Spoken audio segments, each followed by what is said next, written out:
Olá, hoje eu vou falar sobre vetores, ou, como alguns preferem, matriz unidimensional.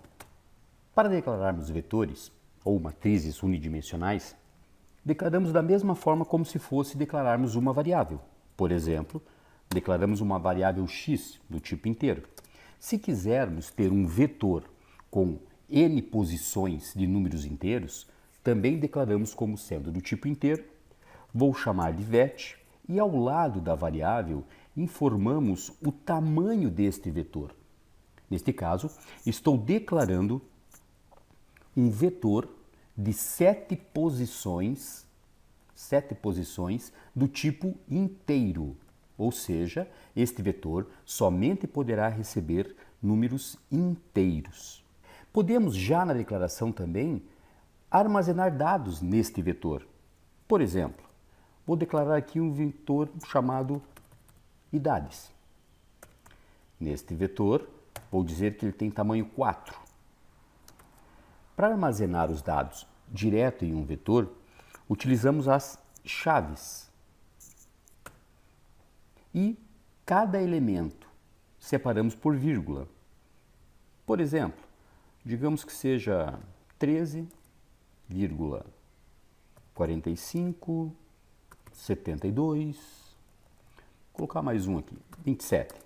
Nesse caso, declaramos o vetor idades e já armazenamos valores nele. Lembrando, para armazenar valores, os valores têm que estar entre chaves e separados por vírgula. Como são valores numéricos, colocamos direto o número. Se fossem strings, aí seria outra forma e conversamos no vídeo de strings. Bom, outra forma de também armazenar dados direto é colocar em qual posição vamos armazenar um valor. Por exemplo, no vetor vet, na posição 0, vamos armazenar o número 51. Por que na posição 0? Vamos relembrar aqui um fato. Quando declaramos um vetor com 7 posições, ele vai da primeira à 7ª posição. No entanto, o índice para se trabalhar com esse vetor é do 0 ao 6. O primeiro índice, a primeira posição de um vetor não é 1, e sim 0. Vetor começa com 0, 1, 2, 3, 4, 5 e 6. Esses são os índices, os quais iremos trabalhar. Outra forma também de armazenar é carregar direto na posição valor informado pelo usuário. Por exemplo, solicitamos ao usuário para informar um número e vamos armazenar este número em uma posição do vetor.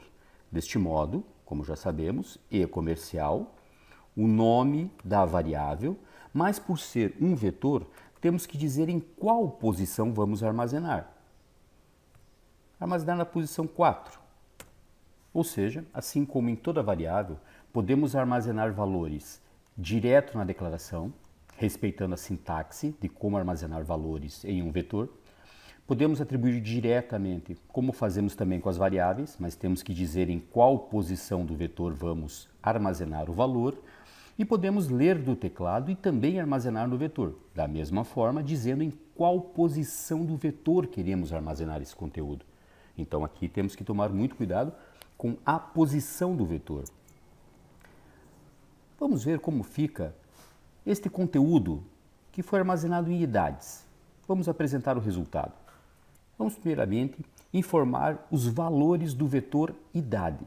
Lembrando que tem 4 valores armazenados. Para tanto, temos que percorrer o vetor inteiro. Vamos utilizar uma estrutura de repetição, o for.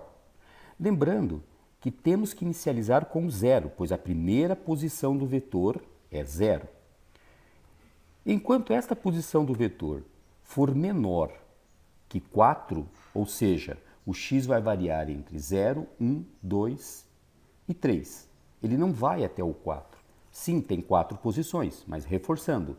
A primeira é o 0, a última seria o 3. A cada looping, o x é incrementado de 1 unidade. e escrevemos na tela. A posição, aqui eu quero que apareça o valor de x, para mostrar qual é a posição. A posição, e quero x, do vetor idade é, e aqui eu quero que seja apresentado, então o primeiro argumento é x, e o segundo é idade com o índice x. Vamos ver o resultado. Informe um número. Está nos solicitando um número devido ao vetor anterior. Informando os valores do vetor idade. A posição 0 do vetor é 13, está aqui. A posição 1 é 27, está aqui. A posição 2 é 45 e a posição 3 é 72. Então, deste modo, com este for, podemos apresentar os resultados do vetor idade. 13, 27, 45 e 72, conforme foi armazenado. Posição 0, 1, 2, 3. Vamos agora apresentar como fica o vetor vet, onde só armazenamos dois valores. As demais posições do vetor não foram armazenadas valores. Vamos deixar o vetor idade aqui.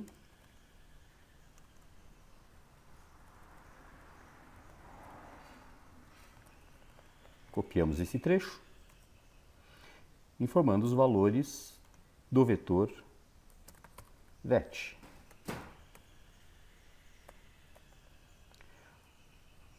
O for vai de 0, o x vai de 0 a 6. A posição do vetor vet é, e em evidência, vet. Vamos ver o resultado.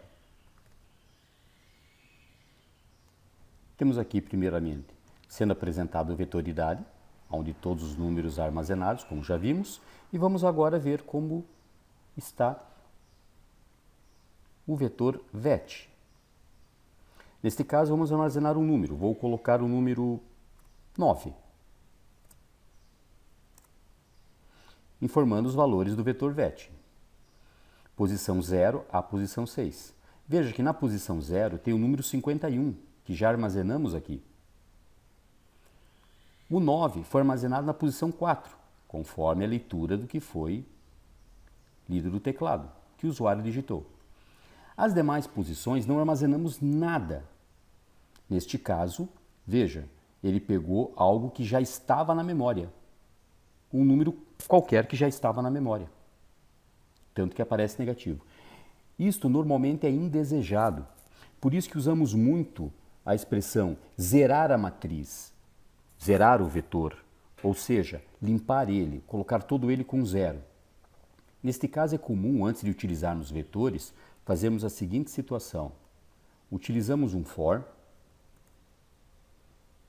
logo depois da inicialização, quando queremos garantir que o vetor inteiro esteja zerado. E carregamos 0. Então veja que num primeiro momento vamos no vetor vet carregar todas as posições com 0. Isso significa zerar o vetor. Vamos ver o resultado.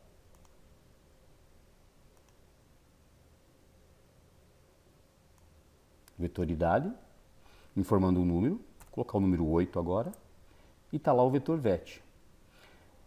Veja aqui, informe os valores de vet. De 0 a 6, as posições.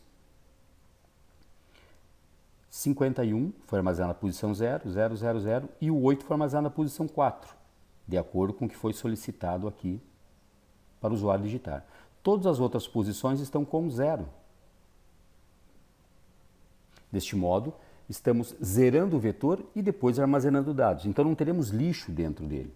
Lembrando que este é um vetor de números, então não haverão espaços em branco. Trabalhar com vetor é bem simples. Podemos inclusive trabalhar com ordenação de vetores.